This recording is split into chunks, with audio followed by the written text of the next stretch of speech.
el submarino ya no habrá más batallas navales. Y como se seguirán inventando instrumentos de guerra cada vez más perfeccionados y terroríficos, la guerra misma será imposible. Hace más de 100 años el mundo era muy distinto. Fue un tiempo de grandes cambios. Los soñadores imperaban con sus ideas. Uno de aquellos visionarios fue un ingeniero y marino español, ávido lector de Julio Verne, que llevó uno de aquellos sueños a la realidad. Su nombre, Isaac Peral. Y su gran invento, el primer submarino que merece llevar el apelativo de moderno. Isaac Peral es un ejemplo de lo que hoy llamaríamos un emprendedor. Un innovador.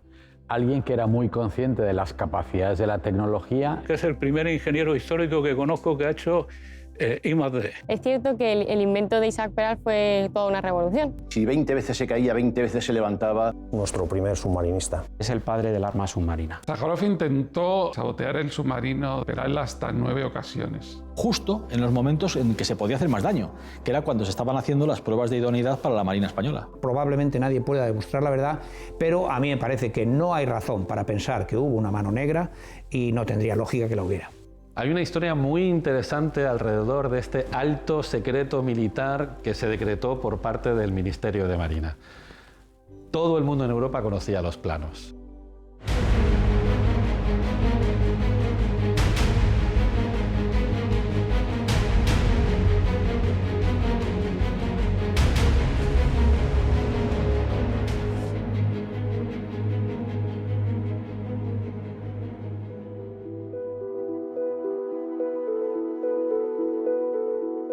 Isaac Peral, sí, es el padre del submarino moderno. Y ello se debe a que comprendió que la impulsión debía ser eléctrica. Pero además, hay una innovación, un instrumento revolucionario que nunca confió a nadie, que mantuvo lejos de quienes consideraba enemigos, espías o conspiradores. Por uno u otro motivo, la construcción del submarino no llegó a buen término, y Peral se consoló impidiendo que otras potencias lo lograran a su costa. El enigma del instrumento que ideó sigue vigente hoy. Unos dicen que lo destruyó, otros que lo ocultó, que lo enterró en un lugar seguro, en las profundidades, aunque no en las del mar.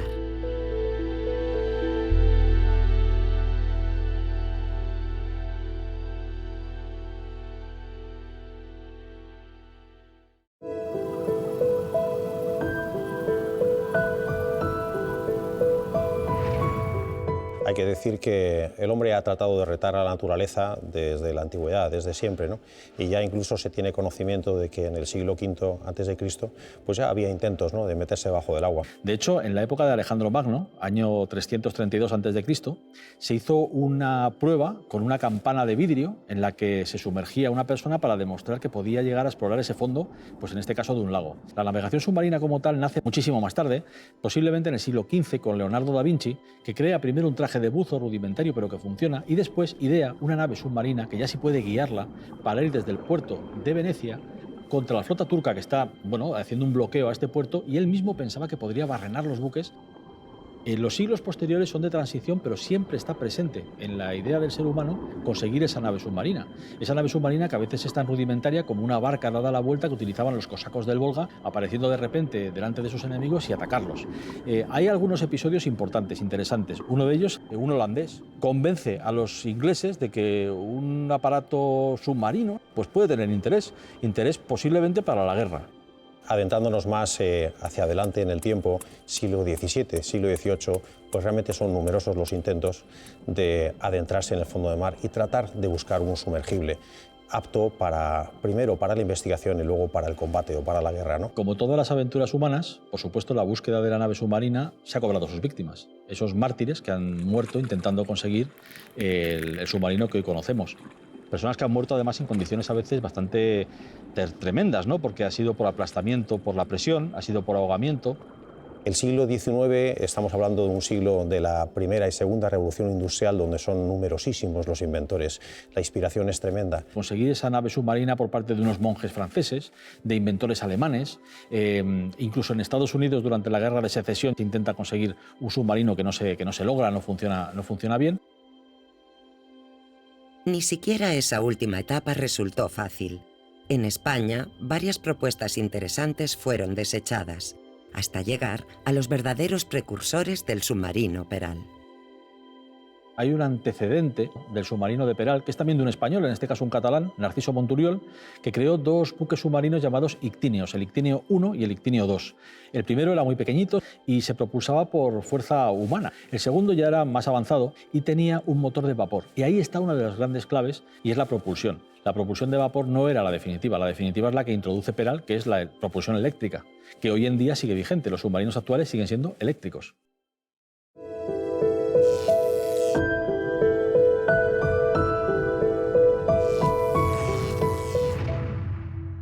En el siglo XIX, la energía eléctrica era tan misteriosa como casi un siglo después la energía atómica o la energía oscura hoy. Peral fue uno de los pocos personajes de su época capaces de comprender el verdadero potencial de la electricidad. Hoy en día no se concibe el submarino como no eléctrico, es decir, casi todos los submarinos son eléctricos. La principal diferencia es cómo generamos esa electricidad. Generalmente es a través de motores diésel que cargan unas baterías. Isaac Peral tuvo que diseñar y fabricar sus propias baterías y sus propios sistemas para poder almacenar la electricidad. Él, que en principio pensó en gas, pues saltó a la energía eléctrica, porque vio dos ventajas fundamentales, que es la que tiene un submarino hoy en día. La primera es, son silenciosos y la energía eléctrica te permite ser silencioso y sobre todo te permite disponer de toda la potencia, que es algo clave que tiene que tener un submarino a la hora de realizar su misión. Con todo, la innovación de Isaac Peral no prosperó. ¿Por qué? ¿Por la época? ¿Por ser español? También hubo otras cuestiones más graves. Presumiblemente, corrupción, espionaje, mano negra, a lo que llegaremos más adelante. Por ahora, quedémonos con una somera descripción del submarino Peral. Tenía dos motores de 30 caballos que se alimentaban por baterías, incorporaba sistemas de regeneración de aire, e incorporaba bombonas para poder respirar, incorporaba armamento, en particular era capaz de transportar 3 torpedos. Era capaz de sumergirse a 30 metros, que en aquella época era más que suficiente para no ser detectado. Los problemas fundamentales que tuvieron los submarinos y sobre todo los prototipos de aquella primera época eran los referidos al trimado del buque, es decir, el proceso por el cual en inmersión no mantienen la estabilidad. Para bajar a 30 metros de profundidad, Isaac Peral desarrolló el aparato de profundidades que, ayudado por un péndulo, le permitía mantener el submarino en estado horizontal. El aparato de profundidades. Recordemos este nombre. Se trata de la más importante innovación de Peral al respecto de la navegación submarina. El instrumento misterioso que nunca apareció tras su muerte. El aparato de profundidades resolvía dos problemas. Uno, el del nivel. Si tú en tierra o en un submarino quieres mantenerla horizontal, puedes usar un nivel, pero necesitas a una persona observando que la bolita esté entre los márgenes. Pero claro, él quería resolverlo de forma automática. Y hay otra forma de hacerlo, que fue la de utilizar un péndulo. Yo tengo aquí una plomada. Esta plomada apunta siempre al centro de la Tierra, por tanto siempre está vertical. Tú solo tienes que mantener el submarino perpendicular a la plomada.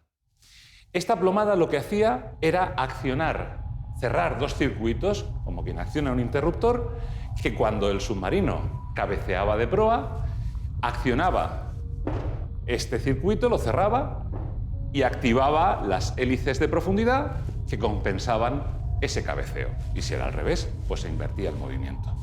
La segunda gran novedad del aparato de profundidades es que también era capaz de mantener la profundidad. Lo hacía a través de un manómetro, que son los aparatos que miden la presión. Él instaló un sinusoide, que era un manómetro, y que conectaba con el mar. Si variaba la profundidad, variaría la presión y también variaría la longitud del sinusoide, que empujaría el péndulo, tiene forma de martillo, y accionaría las hélices para, en ese caso, corregir eso, que esta vez lo que corrigen sería la profundidad del submarino. El único tema que no compartió Isaac Peral fue su aparato de profundidades, que él mandó destruir personalmente porque no quería que estuviera disponible. Eso es lo que se dice. Pero, ¿seguro que lo mandó destruir? Ya veremos. Ahora conviene echar la vista atrás.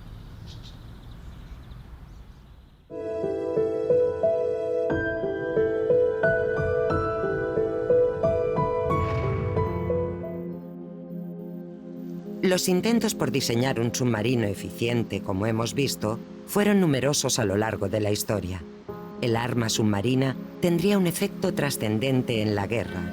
Isaac Peral, que nació el 1 de junio de 1851 en la ciudad de Cartagena, sería el primero en conseguirlo.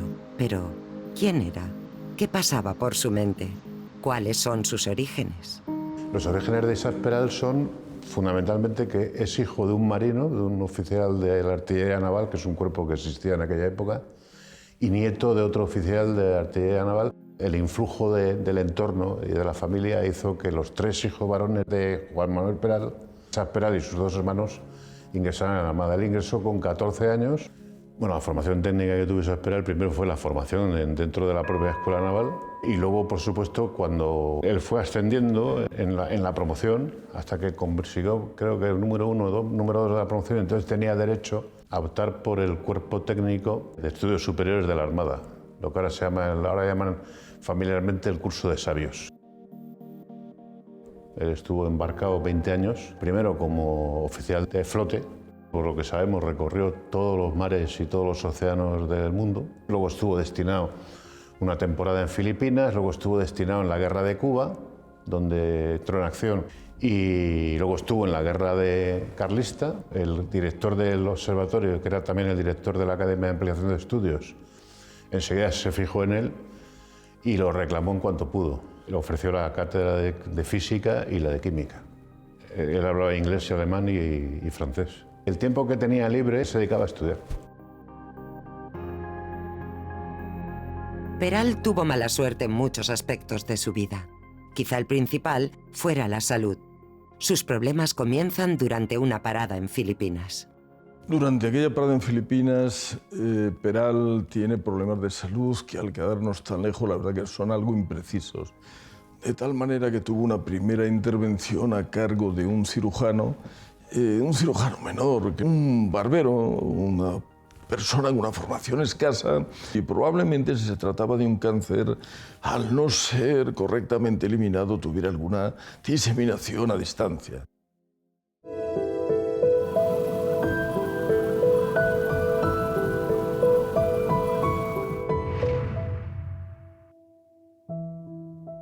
En la Escuela Naval de Ampliación de Estudios de la Armada, Peral tiene la idea de construir el submarino con motor eléctrico, alimentado por baterías y capaz de disparar torpedos sin salir a la superficie, algo que lo convertiría en invencible.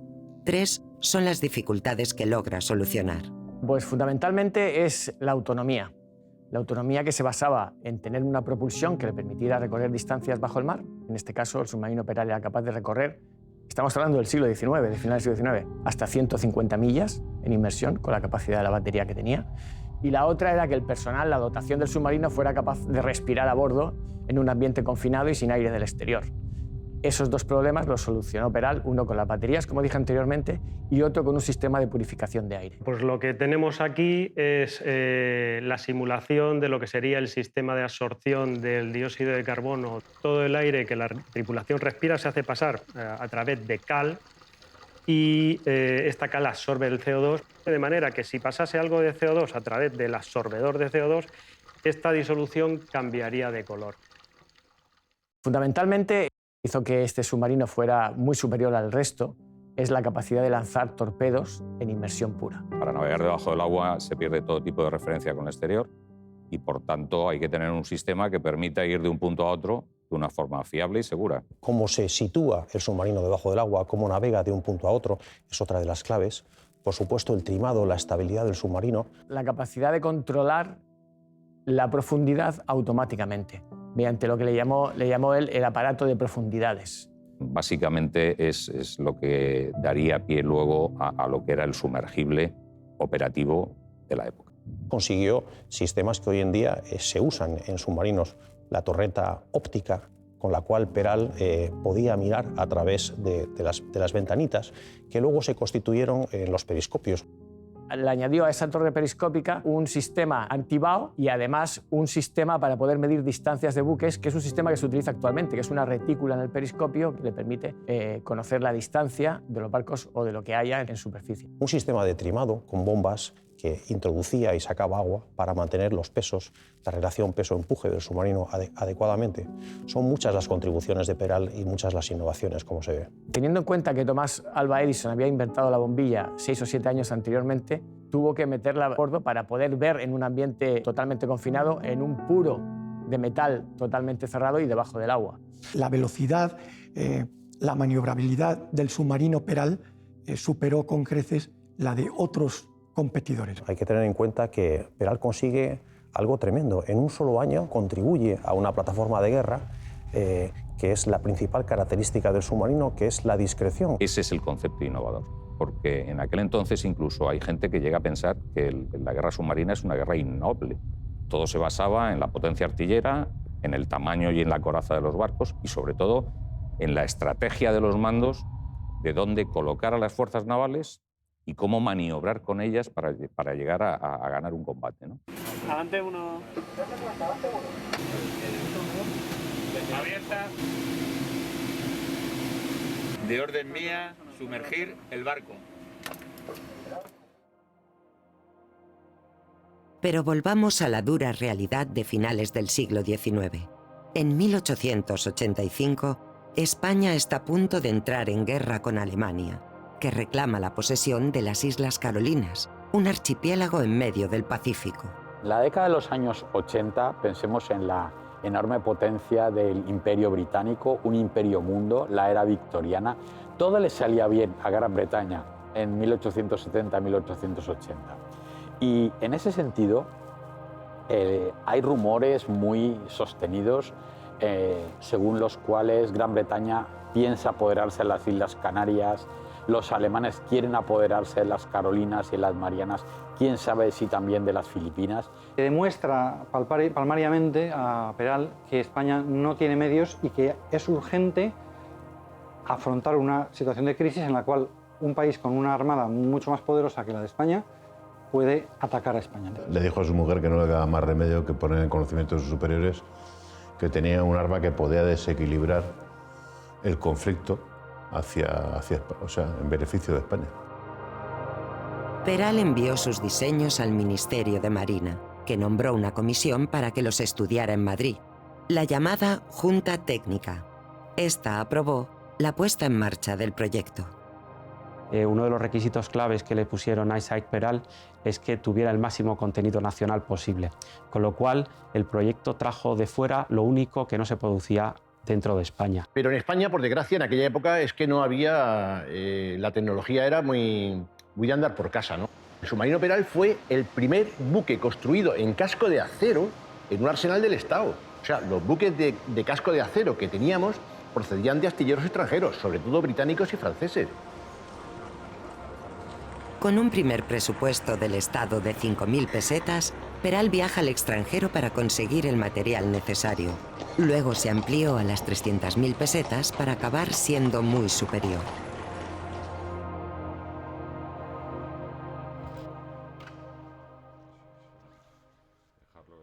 Peral tuvo que comprar todos sus equipos en el extranjero, porque Peral lo que hizo fue comprar lo último en tecnología, y esa tecnología en España no la teníamos. Entonces no tuvo más remedio, sobre todo, que irse a Londres a comprar el acero, que era Siemens, de la casa Tenaut, comprar los motores Smith y un montón de equipos de medida como voltímetros, amperímetros. Tuvo que ir a Berlín a comprar el tubo lanzatorpedos. En Bruselas compró las mejores baterías que había en el mercado. En Bélgica se compraban y se adquirían también dinamos. La óptica era de procedencia francesa. Por supuesto, la chapa, el acero, los ejes, las hélices. Y con todo eso, pues pudo empezar a construir su submarino.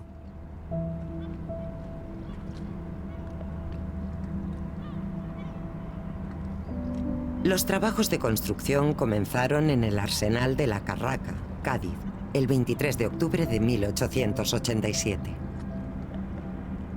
El submarino Peral se bota, como es sabido, en el astillero de La Carraca, en San Fernando, el día 8 de septiembre de 1888. Se bota sin muchos elementos, como lo demuestran las pocas imágenes que hay de la época, pero quitados los motores eléctricos y alguna otra cosa así, digamos, de poca envergadura, quitado eso, prácticamente estaba hueco, con toda seguridad. Y las pruebas oficiales empezaron en 1890 y hizo pruebas de inmersión, de navegación en inmersión, de navegación en superficie, de disparo de torpedos parados y de disparos de torpedos en movimiento. La primera prueba era la de radio de acción. Consistía en 3 días seguidos, el submarino Peral saldría a alta mar a hacer largas distancias y yendo a medios y a cuartos de batería, hasta conseguir acabar por completo la carga de las baterías. Esta prueba, Peral se quejó a la Junta diciendo que si se hacía la primera, el submarino iba a quedar inutilizado y no se iban a poder seguir haciendo las pruebas. Se hizo inmersión, se probó la estanquidad, se probó el aire respirable, se probaron las bombas, los motores, se probó el aparato de profundidades, pero con un teléfono comunicado con el interior del submarino para ver que todo iba bien. La segunda prueba fue la de invisibilidad. El submarino tendría que salir desde el puerto y acercarse al Cristóbal Colón y lanzarle un torpedo antes de ser visto. Se hizo de día y salió mal. Primero porque el Colón estaba avisado, estaba toda la dotación encubierta mirando a ver por dónde aparecía el submarino y además habían 200 invitados que también ayudaron a descubrir el submarino. Entonces, las 3 veces que el Peral intentó acercarse, pues fue visto antes de lanzar su torpedo. Pero esta misma prueba se hizo por la noche y fue un éxito. La tercera prueba, y muy importante, fue la de navegación submarina. Sale a alta mar, navega a 10 metros de profundidad y sale en unas coordenadas preestablecidas después de estar navegando durante 1 hora. Era el reto quizá más gordo del submarino, que era una navegación de Cádiz a Ceuta, navegación mixta superficie submarina, tratando de permanecer indetectado en su paso por el estrecho de Gibraltar. Y el propio Peral, incluso al finalizar las pruebas, hace unas memorias en las cuales él reconoce que su invento, su prototipo, requiere de mejoras. Pero en esencia la Junta reconoció que el submarino funcionaba y que era bueno y que era un gran avance. Hay que reconocerle el mérito, en definitiva, de haber construido el primer submarino funcional. Sin embargo, el 2 de septiembre de 1890, la Junta redactó un extenso informe que, sin tener nada de jocoso, concluía textualmente que el navío era inútil y no tenía ninguna utilidad.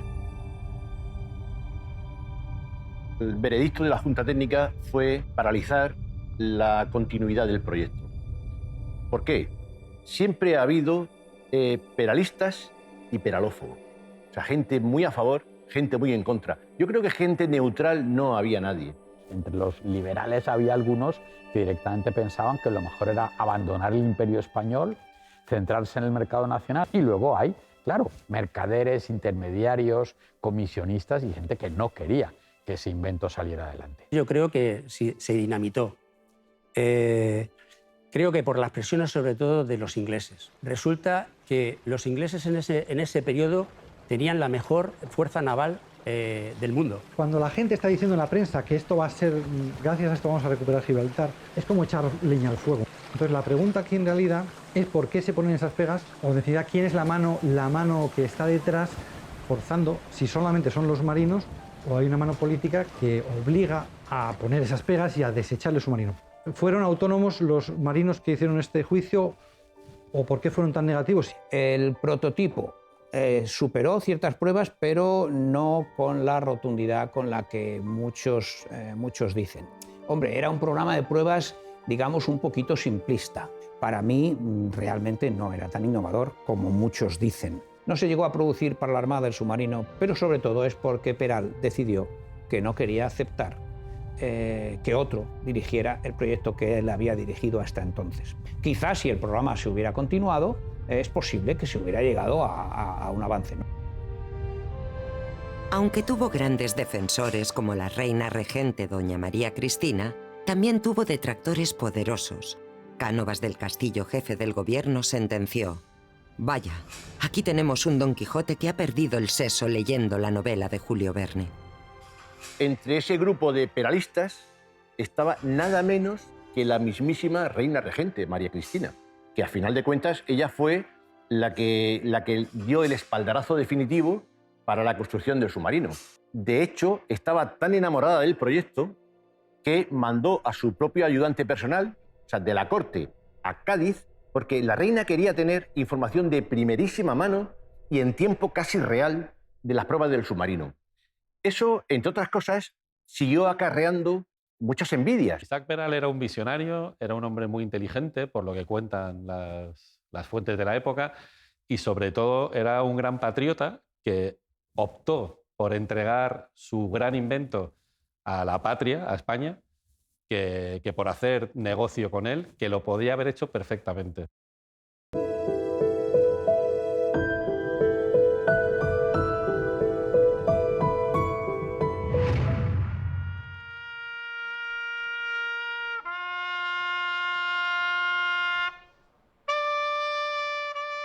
El 30 de abril de 1898, la flota norteamericana entra en la bahía de Cavite, Filipinas. El 3 de julio, el almirante Cervera pierde toda su flota en Santiago de Cuba. Es el final de la guerra hispano-estadounidense que acabó con los últimos vestigios del Imperio español. ¿Pudo el submarino Peral haber cambiado el curso de los acontecimientos?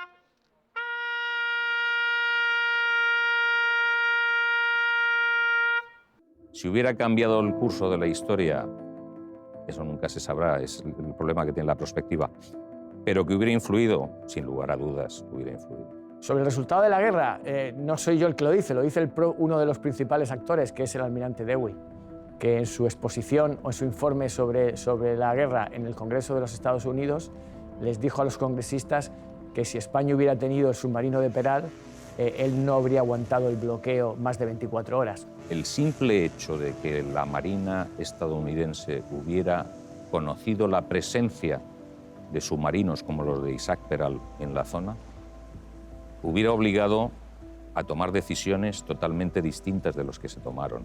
Fue concebido como un submarino de defensa de costa, es decir, defensa costera, no para atacar el tráfico comercial enemigo y abordar grandes travesías oceánicas. Lo que sí podría haber hecho si hubiéramos tenido submarinos es, por ejemplo, limitar el tráfico en el estrecho de Gibraltar, en puntos donde hay un estrangulamiento del tráfico y donde están cercanos a la costa española. Evidentemente, el tráfico de buques norteamericanos por esa zona sí podría haber sido controlado e incluso impedido en caso de tener esas unidades. Pero anulado, yo creo que no.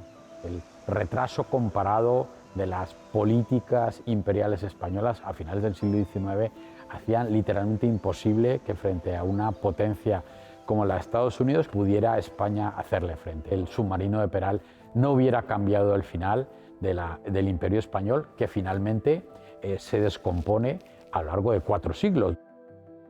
Con cierta euforia, la prensa española se hizo eco de un modo un tanto temerario de esa nueva arma secreta que se estaba gestando. Me parece muy importante la repercusión mediática que tuvo el submarino Isaac Peral en el siglo XIX, en un país que estaba terminando de perder o de ser potencia, ¿no? Con lo cual vieron en el submarino Isaac Peral una forma de recuperar el terreno perdido. Y entonces nació lo que hoy llamaríamos merchandising de piezas o de elementos relacionados con Peral y con el submarino. Y entonces sacaron pues, desde botellas de vino o de licor con la cara de Isaac Peral o una imagen del submarino, hasta otro tipo de elementos como abanicos, como cajas de cerillas, que era muy habitual en la época que todos los hombres y las mujeres llevaban cajas de cerillas porque los hombres encendían sus cigarros, pero las mujeres también utilizaban para encender en el hogar.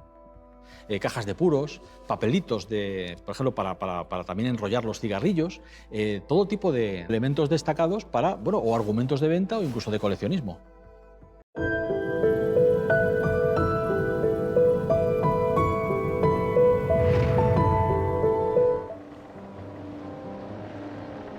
En tiempos de Peral surgieron otras naves submarinas, pero solo las posteriores que hicieron uso de sus innovaciones lograron el éxito. Sobre todo, los submarinos alemanes, los temibles U-Boot. que hicieron estragos en los mares durante la Primera Guerra Mundial.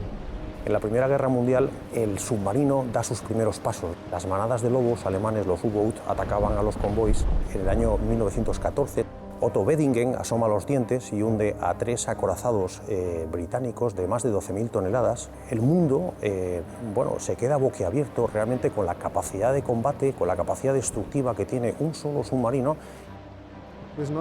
Hasta 1914, los submarinos solo jugaron un papel subordinado en la marina alemana.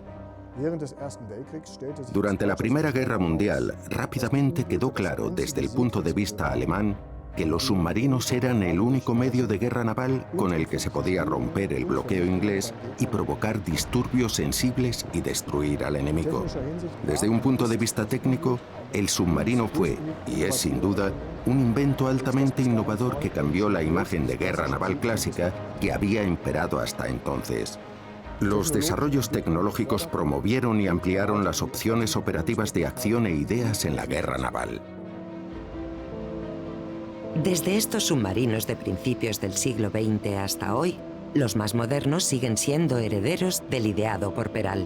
Después de un periodo de perfil bajo, España está a punto de recuperar su poderío naval bajo las aguas con los nuevos y avanzados submarinos S-80 Plus, denominados, como no, clase Isaac Peral. Los submarinos convencionales de hoy no se diferencian en concepto de lo que desarrolló Isaac Peral, que hemos diseñado un submarino que por primera vez es independiente del aire para generar electricidad. Hemos conseguido un sistema independiente de la propulsión que genera electricidad mediante el uso de biocombustibles y un reformador y una célula de combustible. Esto hace que el submarino pueda estar debajo del agua mucho más tiempo y sea indetectable. Proyecto S-80, la Armada va a tener unos submarinos con un rango de acción mucho mayor, con un sistema de combate de última generación, unos submarinos que tengan capacidad de proyectar el poder naval sobre tierra, con un coeficiente de indiscreción mucho menor por la reducción del ruido propio y de la firma acústica. Entonces, esto pues, también es algo revolucionario para nosotros, ¿no? Tener un submarino convencional de lo más moderno hoy en día. Este salto en el tiempo no debe alejarnos de nuestro protagonista. A pesar de lo que hoy supone el arma submarina y a despecho de todos los ensayos exitosos de Isaac Peral, la autorización para llevar su prototipo a la producción en serie nunca llegó de la Armada y del Gobierno. ¿Por qué? Hay quien habla de intrigas, espionaje, corrupción e incluso conspiración. ¿Hubo oscuros manejos que impidieron la producción del submarino Peral? Lo que sí que se sabe es que de un día para otro, Cánovas del Castillo decidió zanjar el invento y ahí pues se quedó aparcado, hasta el punto que el submarino Peral quedó aparcado en los astilleros de Cádiz, usado como retrete, que yo creo define muy bien lo que fue este gran proyecto.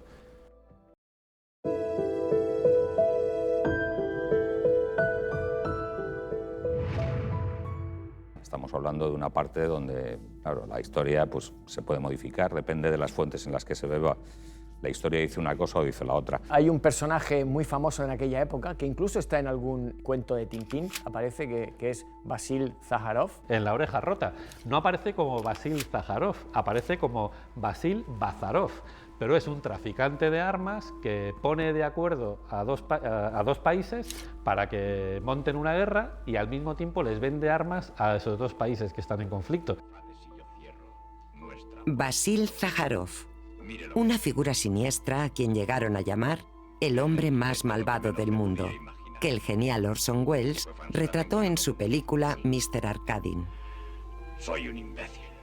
Mi querido amigo, ¿por qué dice usted eso? Baronesa, imbécil es el hombre que paga dos veces por una misma cosa. Este es un mercenario, un traficante de armas, que era conocido como el mercader de la muerte, y parece ser que él estuvo medrando para que rechazaran el proyecto de Peral. Las evidencias históricas nos muestran que, en efecto, hubo una filtración y, bueno, mercaderes de armas interesados, ministros de Marina, comillas, traidores. Yo no puedo negar la existencia de una mano negra. De hecho, evidentemente, es claro que hubo, digamos, dos bandos. Un bando que favorecía la construcción, el proyecto en general, y había otro bando que se oponía. Hay una historia muy interesante alrededor de este alto secreto militar que se decretó por parte del Ministerio de Marina. Todo el mundo en Europa conocía los planos. Hay un nombre que ya hemos escuchado, Vasil Zaharov, para algunos un actor crucial en esta historia. ¿Qué intervención se le atribuye? Y sobre todo, ¿quién era en realidad? Vasil Zaharov fue uno de los hombres más misteriosos del mundo. Era un traficante de armas y por lo tanto tampoco le interesaba mucho estar en el ojo público. Hizo un poco de todo, o sea, desde guía turístico, pues que timaba a los turistas con el cambio, lo cual le ayudó mucho a hablar muchos idiomas. Era un hombre que una de sus principales armas es que era un políglota tremendo, hablaba 9 idiomas. E incluso fue bombero, pero un bombero un poco peculiar, porque estos bomberos lo que hacían era provocar incendios para luego apagarlos y quedarse con parte de la mercancía o de lo que podían encontrar en las casas, ¿no? Una de las herramientas principales de Zaharov en su trabajo era lo que hoy denominaríamos los fake news. Colaba en un periódico en Francia una noticia sobre fabricación de armas en Alemania y esto provocaba que el propio Parlamento pidiera la compra de más armas, ¿no? Él tenía a sueldo a una gran cantidad de periodistas e incluso tenía en propiedad medios de comunicación, como fue el periódico Excelsior. Este señor se dedicó sistemáticamente a boicotear todos los inventos relacionados con el armamento que podían hacerle daño a su negocio.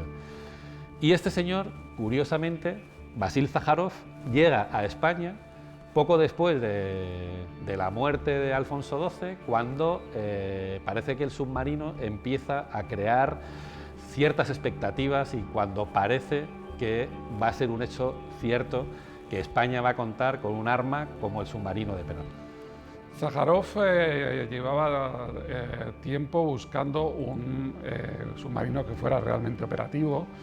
Él trabajaba en esa época con la compañía Norfeld, que estaba comercializando un submarino a vapor que no se sumergía ni conseguía tirar torpedo. Y entonces pues, intentó acercarse al proyecto de Isaac Peral para, en principio, colaborar con él, ¿no? El proyecto era uno más entre los que había submarinos de muchos proyectos. Y, por tanto, no creo que se pueda decir que hubo un espionaje especial ni particularmente grave sobre el submarino.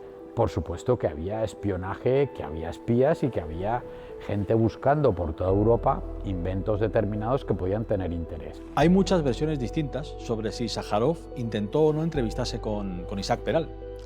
Hay quien dice que intentó, a través de Nordenfeld, conseguir adquirir o comprar o conseguir de algún modo los planos del submarino.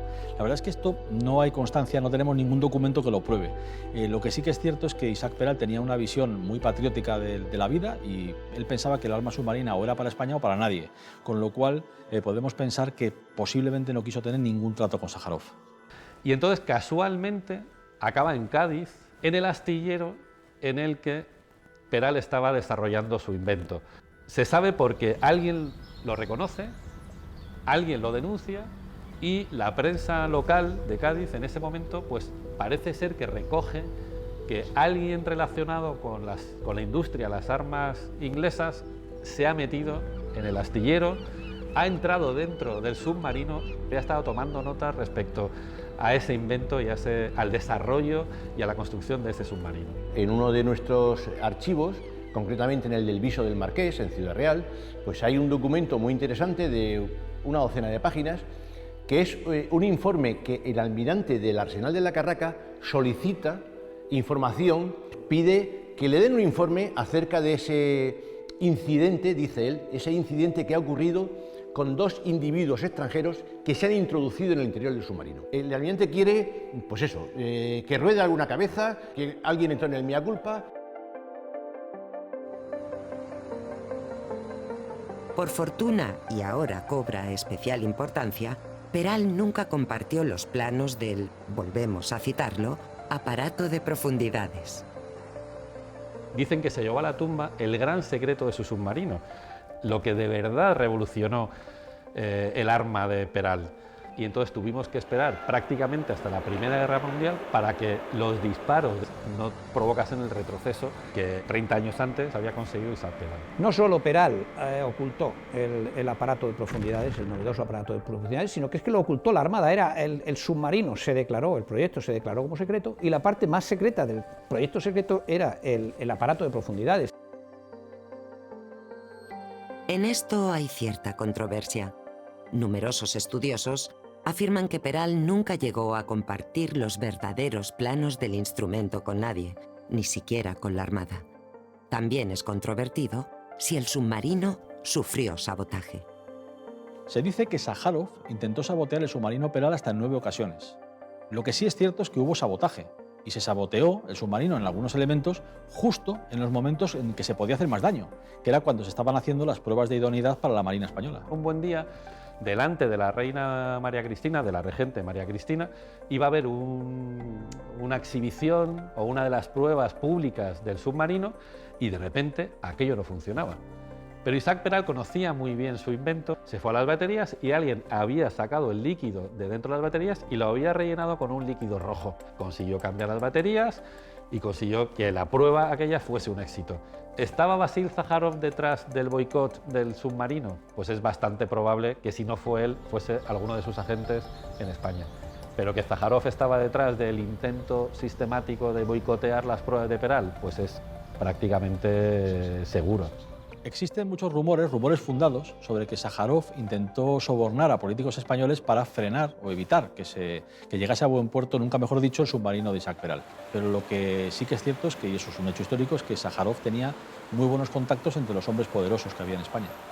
Se instala en Madrid y tiene la fortuna de que conoce a María del Pilar Muguiro, que es hija de un banquero, el señor Muguiro, es sobrina de Segismundo Moret, que es la mano derecha de Sagasta, y está casada con Francisco de Borbón y Borbón, con lo cual, de un plumazo, Vasil Sájarov se relaciona con las finanzas a través del padre, con la alta política a través de Segismundo Moret y con la aristocracia a través de Francisco de Borbón y Borbón. Lo que parece más seguro, o por lo menos más probable, es que hubiera sobornado al entonces ministro de Marina, que fue el responsable último de dar carpetazo al proyecto. Si había corrupción política y había espionaje, nada raro que estuvieran relacionadas. Vasil Sájarov era un vendedor de armas que trabajaba para las mejores compañías de entonces.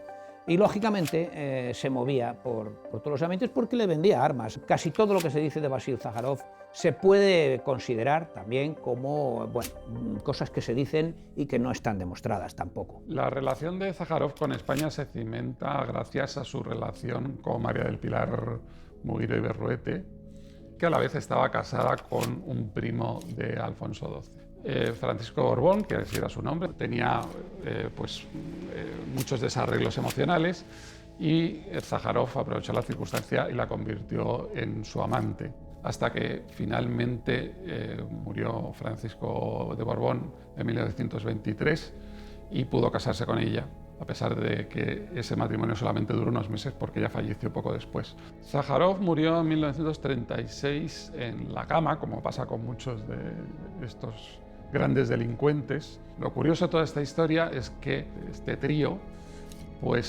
vivió junto de una forma un poco peculiar. O sea, por ejemplo, Sájarov, Pilar y Francisco Borbón están encerrados en el mismo panteón. Sea Sájarov responsable o no del fracaso del submarino, lo cierto es que Peral acabará sin lograr su objetivo de dotar a España de esa poderosa arma. Y se suma a ello un episodio que le llevó a dejarlo todo y abandonar la Armada.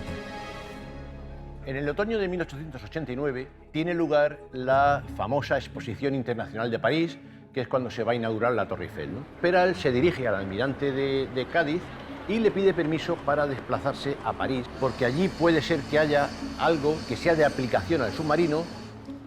Allí está 8 o 9 días, allí recibe homenajes por activa y por pasiva, porque su fama ya había traspasado los Pirineos, y cuando regresa, vía férrea, cuando el tren para en el apeadero de Sevilla, se entera de que el ministro de Marina le ha sentado muy mal que él fuera a París sin el consentimiento, o por lo menos sin el conocimiento previo que tenía que haberle pedido permiso a él, ¿no?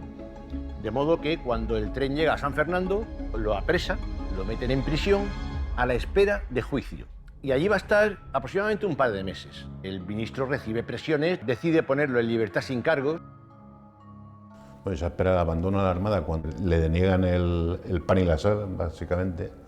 Y encima además hay una campaña feroz contra él, contra su prestigio. Y en la propia prensa de la Armada, o sea, en la Revista General de Marina es uno de los principales focos de desinformación. Y luego en la prensa de la época política, la prensa afina al partido de Cánova, la prensa afina al partido de Sagasta. Y el tercer gran político del momento, que era Castelar, también se sabe que a través del Globo, del periódico que él controlaba, pues que montó una campaña sistemática de desprestigio de Isaac Peral. ¿Eran espontáneas estas campañas? Es un hecho tan extraordinario que tuvo que estar motivado por razones adicionales a una supuesta campaña de prensa.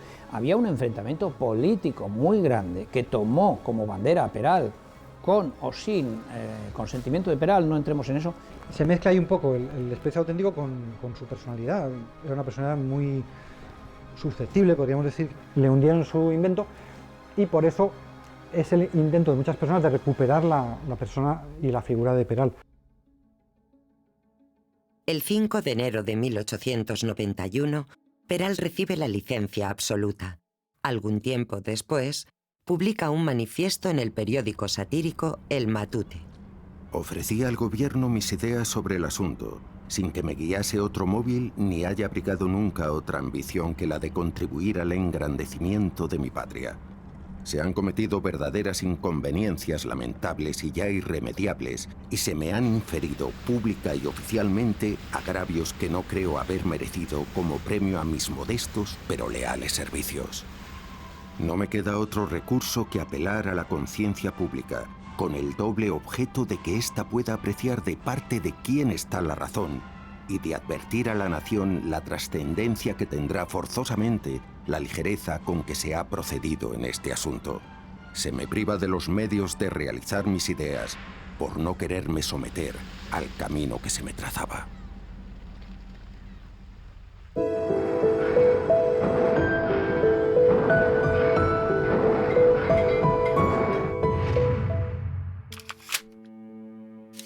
Tras dejar la Armada ya como civil, Isaac Peral recuperó su espíritu emprendedor, olvidó, o trató de olvidar, los sinsabores del submarino y volvió a sus orígenes, mejorar el aprovechamiento de la energía eléctrica.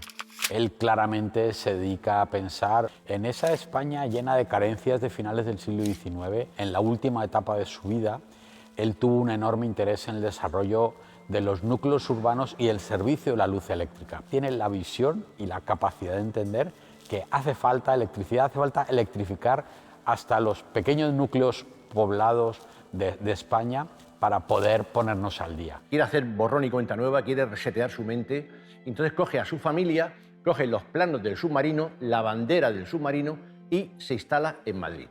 Entonces se va a dedicar, a partir de ahí, a explotar sus amplios conocimientos de electricidad. Pues además de desarrollar toda una serie de baterías y de componentes eléctricos, patentó toda una serie de aparatos y entre otras cosas pues patentó un proyector luminoso, una ametralladora eléctrica e incluso una bicicleta eléctrica. Y como además tenía conocimientos suficientes para montar sus propias empresas, pues él montó sus empresas y la primera fábrica de acumuladores, de baterías, moderna que hubo en el mundo está en Madrid. Lo triste de esta historia en realidad es que si Peral no hubiese muerto tan prematuramente, probablemente estaríamos aquí hablando del Peral inventor y pionero de la electricidad. Porque ante todo era un innovador, era alguien que estaba desarrollando, en este caso concreto del submarino, un arma que ni siquiera fue reconocida como tal hasta muchas décadas después. A pesar de todo lo que tuvo que sufrir en su vida y de lo pronto que se fue, Isaac Peral no murió por el efecto de ninguna mano negra ni fue víctima de la conspiración. Cuando está haciendo las pruebas del submarino, ya se detecta que tiene un cáncer de piel. Se traslada a Berlín porque su amigo Federico Rubio y Galí, una de las eminencias de la medicina española del siglo XIX, pues ya le ha hecho algunas intervenciones relacionadas. Le manda a Berlín, donde tiene relación con Ernest von Bergmann, que es un grandísimo de los cirujanos europeos, y allí es operado. El descuido en las curas después de la operación fue probablemente la causa infecciosa inmediata para su fallecimiento. El día 22 de mayo de 1895, unos pocos días antes de cumplir los 44 años de edad, pues fallece en Berlín. Para podérselo traer a España, ha de ser embalsamado.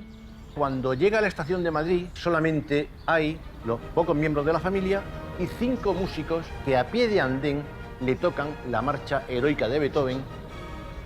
El féretro, según llega a Madrid, lo trasladan al cementerio de la Almudena. Un oficial de la Armada, sin identificar, anónimo, que se presenta a la viuda y le dice: doña Carmen, hemos decidido llevarnos a Isaac Peral a Cádiz, al Panteón de Marinos Ilustres.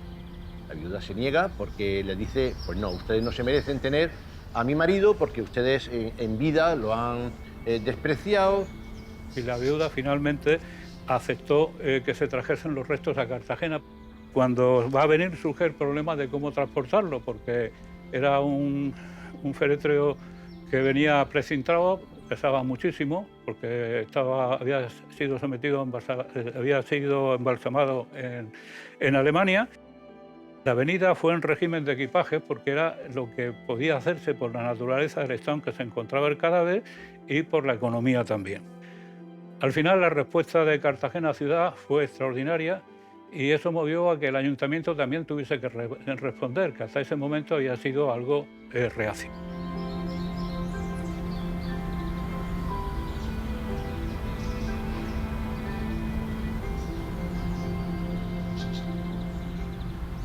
España no agradece a veces los méritos de sus ciudadanos y a veces son otros países los que nos descubren los méritos que han tenido. En el caso de Peral pienso que fueron especialmente Argentina y Alemania los que le honraron su memoria con el tiempo y reconocieron su mérito. Pero yo creo que Cartagena sí se ha portado bien con él, aunque fuese ya a tiro pasado, una vez muerto. Y el día 1 de noviembre de 1927, siguiendo con la celebración del Día de los Fieles Difuntos, se exhuma el cadáver de la tumba que tenía y se introduce en el nuevo panteón que se ha diseñado al efecto.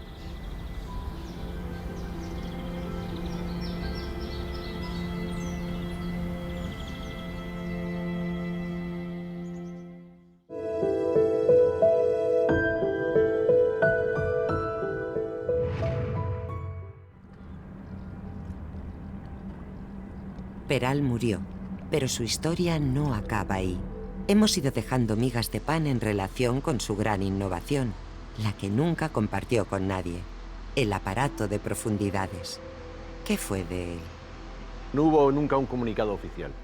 Lo que sí hubo fue cuando a Peral le dan la orden de que debe entregar todos los cargos del submarino, él hace una relación. Bueno, pues en esa relación de objetos que él entrega, que son muchísimos, no se menciona para nada el aparato de profundidades. A mí realmente me extraña muchísimo que, siendo Peral la persona meticulosa que era para todo lo que hacía, si realmente lo hubiera entregado, no lo hubiese reflejado. Lo que sí es cierto es que la versión popular, digamos, era que los propios colaboradores de Peral, los 5 oficiales del submarino, construyeron este aparato de profundidades. Por supuesto que eso hubiese sido con el consentimiento del propio Peral, pero a mí eso me sigue sin cuadrar.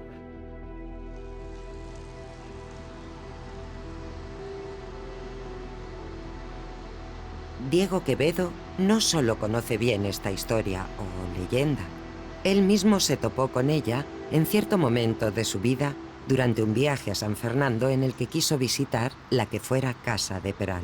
De las varias veces que yo he ido por San Fernando, pues me presenté allí en la casa donde él había vivido, salió la señora que vivía allí, de pronto, de su motivo, me dice: aquí debajo de esta casa, al igual que en todas las casas de la zona, hay sótanos que se construyeron cuando la invasión de los franceses para poder, en un momento dado, hacer una huida, ¿no?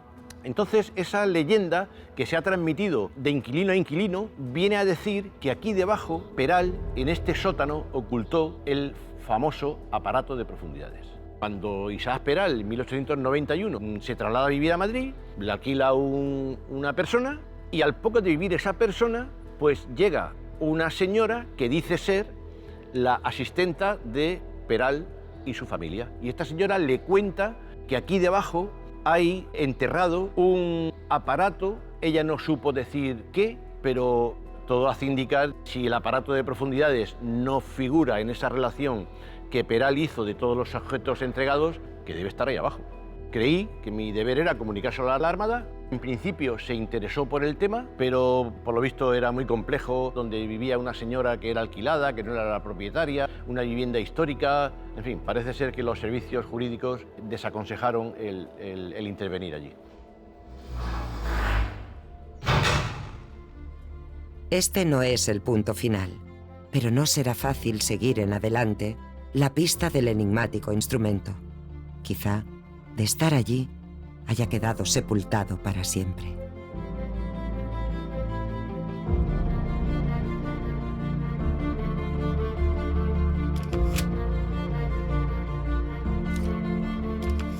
Isaac Peral murió prácticamente arruinado y sin lograr que se llevara a la práctica su nave submarina, que pudo haber cambiado en mayor o menor medida la historia de España. Es la hiel destinada a muchos de nuestros grandes personajes. Julio Verne creó el novelesco Nautilus. Isaac Peral, en cierto modo, lo convirtió en realidad, pero se truncó y su historia fue casi olvidada. La literatura y el cine suelen poner el punto de mira en aquello que intriga, que maravilla, que sorprende, que puede crear drama. Todo ello lo tiene el submarino. Quizá por eso hayan surgido tantas obras con esta clase de naves como protagonistas. Solo nos queda insistir en que no debemos olvidar a Isaac Peral. Fue un hombre grande que soñó con traer a este mundo material, la materia de los sueños.